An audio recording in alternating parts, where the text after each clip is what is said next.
Antipsychotic drugs can alleviate symptoms of psychosis and are the main class of drugs used to treat people with schizophrenia. They are also used in the management of psychosis that occurs in bipolar disorders and mood disorders. There are two classes of antipsychotic drugs, the typical or first-generation class and the atypical or second-generation antipsychotic drugs. In this video, we will compare and highlight the main differences between these two classes of antipsychotic drugs. In general, the primary distinction between typical and atypical antipsychotic drugs is made based on a clinical basis. But before we delve into the clinical differences between these two classes, let us take a look at the differences from the pharmacological perspective. Dopamine D2 receptor blockade in the brain is a critical pharmacodynamic feature of both classes of antipsychotic drugs. This characteristic underlies the effectiveness of antipsychotic drugs. Without it, the drugs would not show any antipsychotic properties. By blocking dopamine receptors in the brain, dopamine hyperactivity, specifically in the mesolimbic pathway, is reduced, leading to the alleviation of positive symptoms of schizophrenia. However, atypical antipsychotic drugs also demonstrate simultaneous serotonin receptor blockadability, specifically serotonin 5-HT2A receptor, aside from the D2 dopamine antagonism. In addition, the atypical drugs demonstrate less potent D2 antagonism compared to the typical antipsychotic drugs. These pharmacodynamic differences impact the clinical characteristics of both drug classes.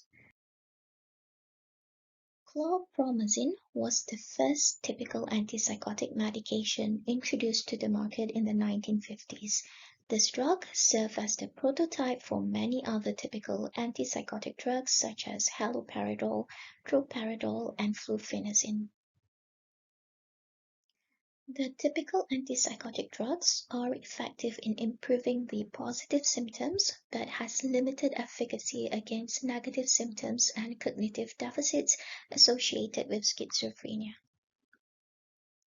The typical antipsychotic drugs are characterized by undesirable side effects such as extrapyramidal symptoms, tardive dyskinesia, hyperprolactinemia, and possible neuroleptic malignant syndrome.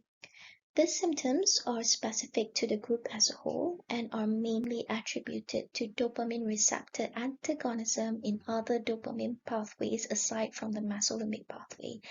They are generally associated with high doses, but also clinically effective dosages in some cases. Atypical antipsychotic drugs such as risperidone, olanzapine, quetiapine, and aripiprazole were introduced to the market in the 1990s.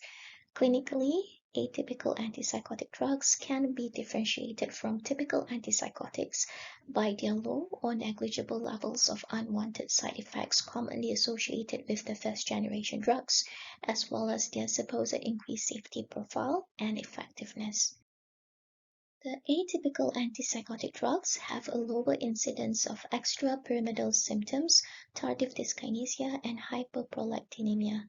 They are equally effective as typical antipsychotics in reducing the positive symptoms of schizophrenia and more effective at reducing the negative symptoms of schizophrenia compared to typical antipsychotic drugs. Furthermore, some atypical antipsychotic drugs have been shown to improve cognitive function in patients with schizophrenia. It is thought that the additional serotonin antagonism profile plays a role in mediating the atypical clinical profile of low EPS, decreased incidence of tardive dyskinesia, and less hyperprolactinemia with comparable antipsychotic actions. Although in general, atypical antipsychotic drugs are supposedly associated with increased safety, that is not entirely true. Atypical antipsychotic drugs have been linked to the development of metabolic syndrome. This starts off with increased appetite and weight gain. increase weight, set up a cascade towards diabetes and dyslipidemia, and consequently cardiovascular diseases in the long run. These are believed to be primarily caused by the antagonism of serotonin and histamine receptors. In conclusion, typical and atypical antipsychotic drugs are both effective in addressing psychotic symptoms in schizophrenia, bipolar, or mood disorders. However, atypical antipsychotic drugs do have an edge in terms of managing the negative symptoms and cognitive symptoms of schizophrenia compared to the first generation or typical antipsychotics. The atypical antipsychotic drugs also have a better side effect profile compared to typical antipsychotics. They are less likely to cause EPS, tardive dyskinesia, or hyperprolactinemia. Nonetheless, atypical antipsychotic drugs can cause metabolic syndrome. It is thus important to weigh the benefits and risks of each class of drugs when prescribing antipsychotic medications to patients.